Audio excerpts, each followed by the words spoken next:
रणजीत चौटाला की विधायकी पर फंसा पेच अभी बरकरार है, क्योंकि आज भी इस्तीफा देने नहीं पहुंचे रणजीत चौटाला। आपको बता दें, आज उन्हें विधानसभा पहुंचना था और उनके जो इस्तीफा दिया गया है उसके सत्यापन की जांच के लिए उन्हें स्पीकर ने बुलाया था, लेकिन वो आज नहीं पहुंचे हैं, जिस पर विधानसभा अध्यक्ष ज्ञानचंद गुप्ता का बड़ा बयान सामने आया है। उन्होंने कहा कि निजी कारणों से जो है रणजीत चौटाला आज नहीं आ पाए हैं। अब 30 अप्रैल को सत्यापन के लिए उन्हें बुलाया गया है। 24 मार्च को उन्होंने पत्र के माध्यम से इस्तीफा दिया था। 2019 में सिरसा की रानिया सीट से निर्दलीय चुने गए थे रणजीत सिंह चौटाला, तो आज वो विधानसभा नहीं पहुंचे हैं और अब 30 अप्रैल को सत्यापन के लिए स्पीकर ने उन्हें बुलाया है। मैंने उनको आज यानी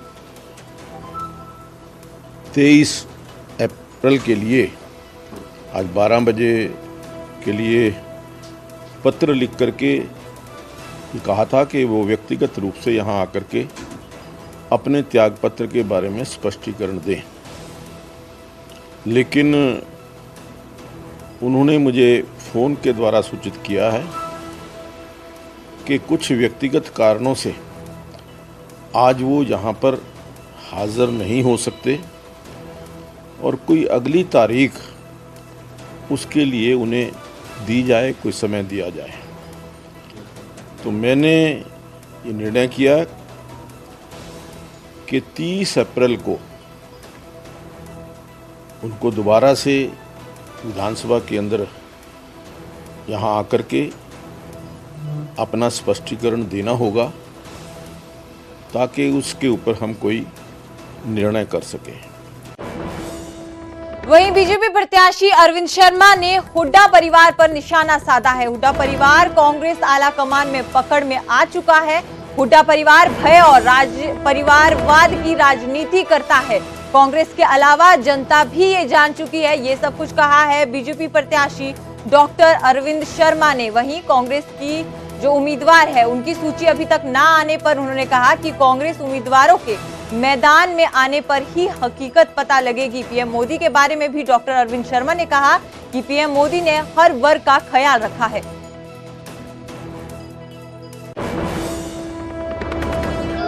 लोग कहते हैं अब की बार कांग्रेस हाईकमांड जो टिकट बांटता है उसकी भी ये पकड़ाई में आगे है। आप समझे ना, ये हुड्डा परिवार उसकी भी पकड़ाई में आ गया है कि भी किस तरह से परिवारवाद की राजनीति करते हैं। उनको भी पता लग गया है किस तरह से दुष्प्रचार करके, अफवाहें फैला करके, भय का वातावरण बना करके ये लोगों को गुमराह करते हैं। ये बात मुझे लगता है उनकी समझ में भी आ गई है और जनता की तो समझ में क्लियर कट आई गई है कि किस तरह का माहौल ये बनाते हैं, दुष्प्रचार करते हैं, झूठ बोलते हैं, अफवाहें फैलाते हैं और भय का वातावरण पैदा करते हैं। आपने देखा भी किस तरह की स्टेटमेंटें ये देते हैं कि भाई आप जो है मार काट हो जाती। 5 साल के बाद इनको याद आया है, तो ऐसा माहौल बना करके ये इलेक्शन जीतना चाहते हैं। लेकिन जनता ने, छत्तीस बिरादरी ने पूरे हरियाणा में इनको पकड़ लिया है। तो अरविंद शर्मा ने जहां हुड्डा परिवार पर जमकर हमला किया, वहीं कुमारी सैलजा ने बीजेपी के दावे पर तंज कसा है। बीजेपी के 400 पार के नारे पर उन्होंने कहा कि ना 9 मन तेल होगा, ना राधा नाचेगी। वहीं प्रधानमंत्री नरेंद्र मोदी के बयान पर उन्होंने कहा कि प्रधानमंत्री मोदी देश को बांटने का काम कर रहे हैं। नए सीएम से हरियाणा संभलने वाला नहीं है। कांग्रेस जल्द ही अपने उम्मीदवारों का ऐलान भी करेगी। ये सब कुछ सैलजा ने कहा और इसी के साथ साथ उन्होंने बीजेपी उम्मीदवारों पर भी कटाक्ष किया। उन्होंने कहा कि बीजेपी के उम्मीदवारों में से 6 कांग्रेसी हैं।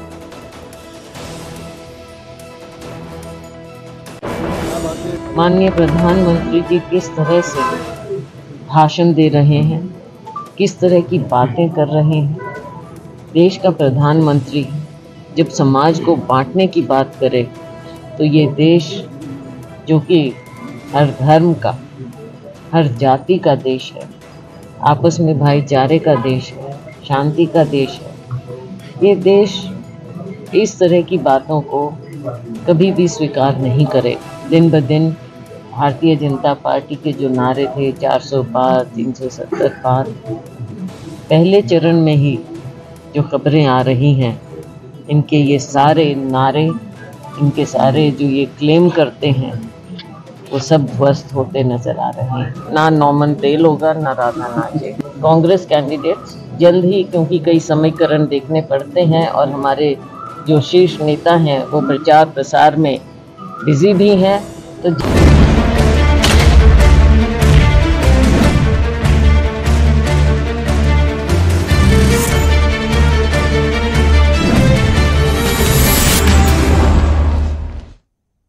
वहीं मोहाली में हरियाणा के पुलिसकर्मी की हत्या का मामला सामने आया है। बेरहमी से पुलिसकर्मी को मौत के घाट उतारा गया है। मृतक के चेहरे पर कई वार किए गए हैं। चंडीगढ़ मोहाली बॉर्डर के पास ये लाश मिली है। लाश मिलने के बाद से इलाके में सनसनी है। पुलिस टीम ने मौके पर पहुंचकर लाश को कब्जे में लिया और मृतक की पहचान अजीत के तौर पर हो पाई है। तो आपको हम तस्वीरें दिखा रहे हैं। मौका वारदात की ये तस्वीरें। मोहाली में हरियाणा के पुलिसकर्मी की हत्या हुई।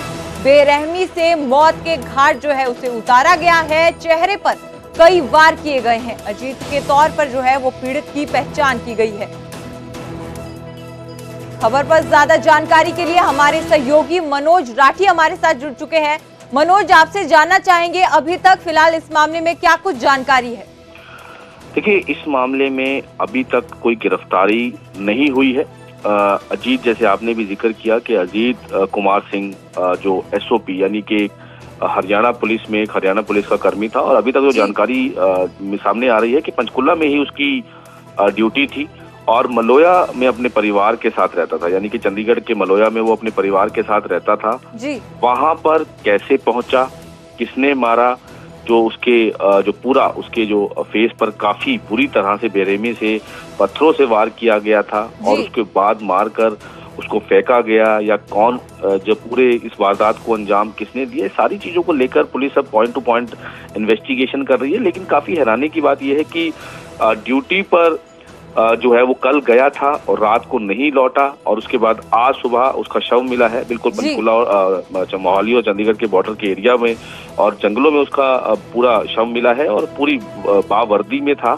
कई चीजें इसमें देखने वाली हैं कि आखिर किन्होंने इस पूरी वारदात को अंजाम दिया और किस तरह से अजीत कुमार सिंह की किसी के साथ कोई पुरानी रंजिश थी, पुरानी कोई आपसी लड़ाई थी, सारी चीजों को लेकर पुलिस इन्वेस्टिगेशन कर रही है। अभी तक हालांकि कोई गिरफ्तारी इस पूरे मामले में नहीं हुई।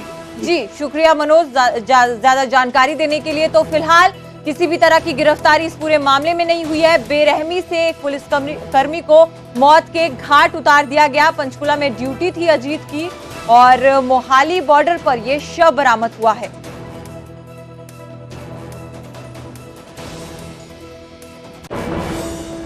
अगली खबर फरीदाबाद से, जहां जमीनी विवाद को लेकर दो गुटों में खूनी झड़प हो गई। फरीदाबाद के सीही गांव में जमीन को लेकर दो पक्ष आपस में भिड़ गए और एक दूसरे के साथ जमकर मारपीट की। लाठी डंडों के साथ एक दूसरे को बेरहमी से पीटा है। मारपीट का सीसीटीवी वीडियो भी जो है वो सामने आया है और गाड़ी से कुचलने की कोशिश भी की गई है। पुलिस ने फिलहाल मामला दर्ज कर जांच शुरू कर दी है।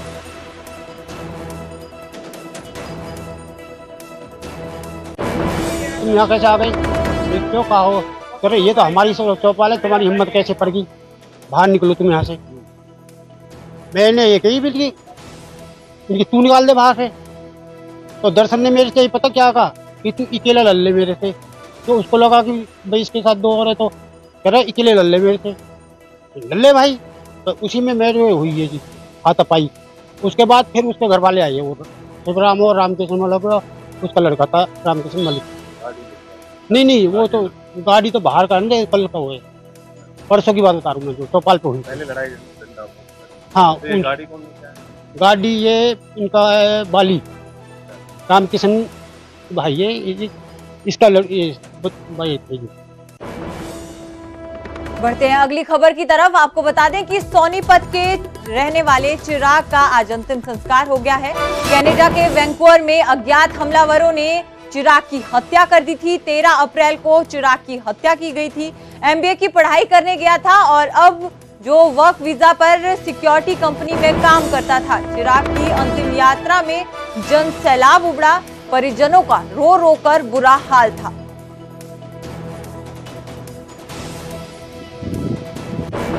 चिराग अंतल 24.5 साल का था, कनाडा गया था MBA करने। MBA उसकी क्लियर हो गई थी, वर्किंग वीजा पर काम कर रहा था। क्या हादसा हुआ जी उसकी? उसका पता ही नहीं लगा, बता रहे हैं उनका अंदाजा अभी तक तो कि किसी और के धोखे में मारा गया। तो क्या कनाडा प्रशासन आपकी मदद कर रहा है अभी तक? पूरा अपना इंडिया कर रहा है, पूरा कनाडा कर रहा है, सब प्रशासन ने पूरी मदद करी है मेरी डेड बॉडी के लिए, उसमें भी बेटे के लिए, और हर चीज में पूरी मदद कर रहा है। कितनी उम्र तक है? 24.5 साल। शादी की कोई ना शादी नहीं करी थी अभी। तो क्या कोई शक हो किसी पर? कैसे? ना किसी प्रकार का कोई शक नहीं। अगली खबर सोनीपत से, जहां एक शख्स की पीट पीट कर हत्या कर दी गई। अपने किसी परिचित से पीड़ित मिलने गया था, चाय की दुकान चलाता था पीड़ित। परिजनों की शिकायत पर केस दर्ज किया गया है। 3 नामजद समेत 4 लोगों के खिलाफ केस दर्ज किया गया है। सोनीपत सदर थाना पुलिस मामले की जांच शुरू कर दी है।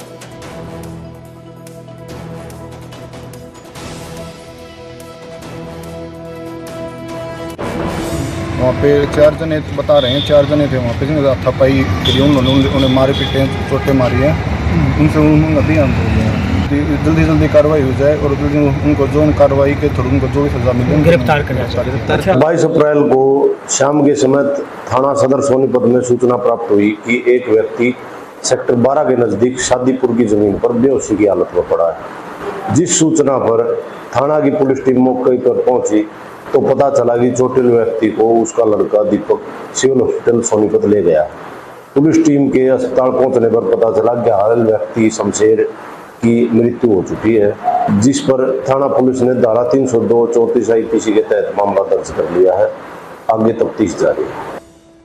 वहीं गुरुग्राम में कूड़े के पहाड़ में भीषण आग लगी है, जिससे धुआं हो चुका है गुरुग्राम। गाजीपुर लैंडफिल साइट पर ये आग लगी हुई है। बंधवाड़ी गांव के डंपिंग यार्ड में आग का तांडव देखने को मिला। कई किलोमीटर तक धुएं का गुबार देखा जा सकता है। गुरुग्राम और फरीदाबाद से हजारों टन कचरा यहां आता है। हालांकि किसी के हताहत होने की सूचना नहीं है, लेकिन धुएं से शहर के लोगों का सांस लेना दूभर हो चुका है। हम आपको तस्वीरें दिखा रहे हैं डंपिंग ग्राउंड की कि कैसे आग लगी हुई है। कई किलोमीटर दूर से ही धुआं देखा जा सकता है। अब धुएं के गुबार से लोगों का सांस लेना दूभर हो चुका है।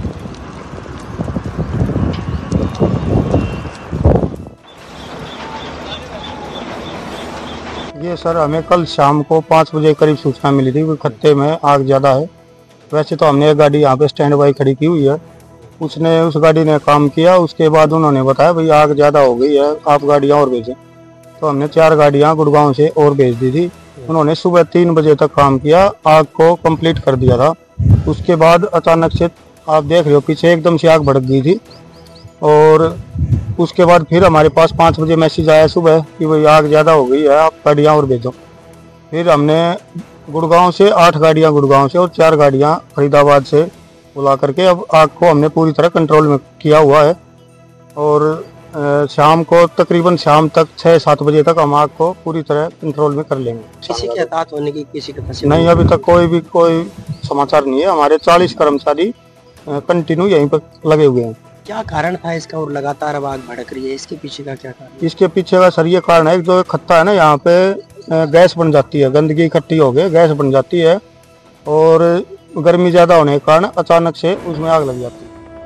रोहतक में सुनो नहरों की पुकार नाम का संगठन लोगों को नहरों को दूषित होने से बचाने की मुहिम में जुटा है। संगठन से जुड़े सदस्य लोगों को नहरों के पानी को दूषित ना करने के बारे में जागरूक करते हैं। तकरीबन 2.5 साल पहले शहर के प्रबुद्ध लोगों ने इस मुहिम की शुरुआत की थी। लोगों को समझाया जा रहा है कि कैसे नहरों को दूषित किया जा रहा है और उनको जितना दूषित किया जाएगा शुद्ध पानी पर खतरा उतना ही ज्यादा बढ़ता जाएगा।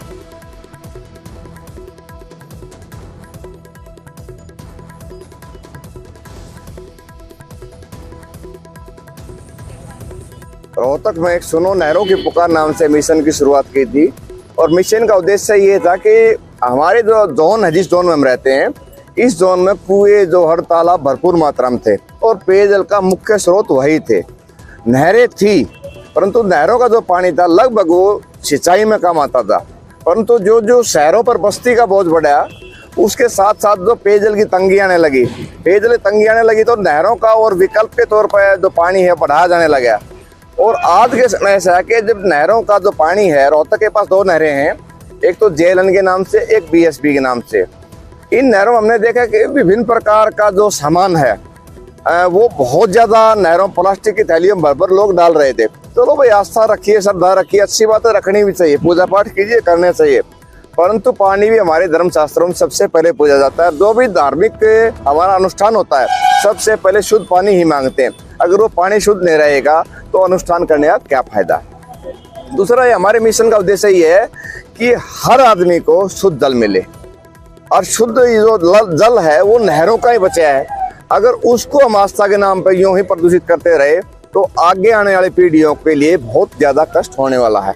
मैं 2-4 एग्जाम्पल ऐसे देना चाहूंगा। मान लीजिए मेरे घर में हवन यज्ञ हुआ, हवन यज्ञ के बाद मैं जो सामान था वो कहते हैं ये पानी में प्रवाहित करके आना है, सिर्फ पूजा पाठ के बाद सामग्री कहते थे।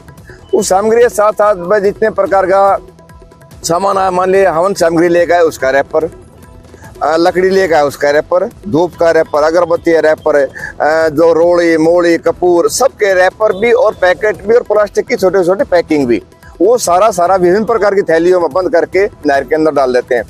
अगर ये यूं ही डालते रहे प्लास्टिक ज्यादा तो एक न एक दिन ऐसा आएगा जब पूरे जोन में कैंसर जैसी भयानक बीमारियों को कोई नहीं रोक सकता।